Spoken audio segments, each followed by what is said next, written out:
Hello everyone, আজ আমি আপনাদের সাথে শেয়ার করব অনুষ্ঠান বাড়ির মতো সুস্বাদু ধোকার ডালনা।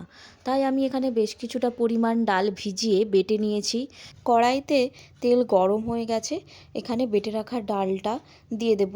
ডালের সাথে অল্প পরিমাণ হলুদ গুঁড়ো আর স্বাদ মতো লবণও দিয়ে দিয়েছি। তাই ডালটা এবার ভালোভাবে একটু কষিয়ে নিতে হবে।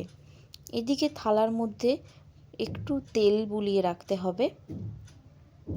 ডাল থেকে জলটা পুরোপুরি শুকনো হয়ে গেলে তারপর ডালটা থালার মধ্যে নিয়ে নেব।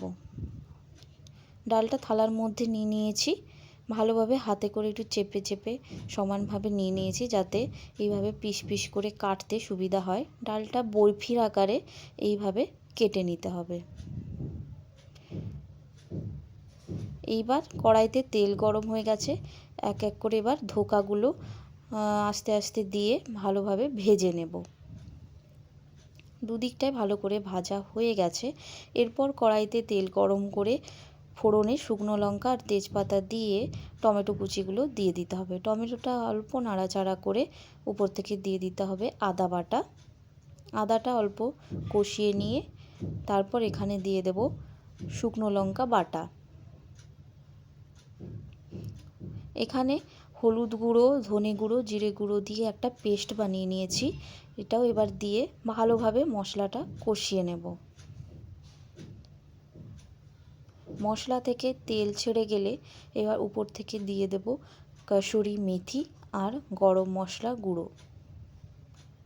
এটা ভালোভাবে আরেকটু কষিয়ে নিয়ে এরপর পরিমাণ মতো জল দিয়ে দেব।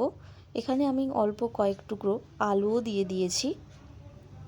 এবার দিয়ে দেবো অল্প পরিমাণ মতো লবণ আর অল্প পরিমাণ চিনি স্বাদের জন্য। এবার ঝোলটা ফুটে গেছে, এবার এক এক করে ধোকাগুলো দিয়ে দেব। কালারটা কিন্তু খুবই সুন্দর এসেছে, খেতেও খুবই সুন্দর হচ্ছিল। এবার আমার তৈরি হয়েছে ধোকার ডালনা। আপনারাও বাড়িতে টেস্টি টেস্টি ধোকার ডালনা বানিয়ে ফেলুন। ভিডিওটা ভালো লাগলে একটা লাইক করে দেবেন।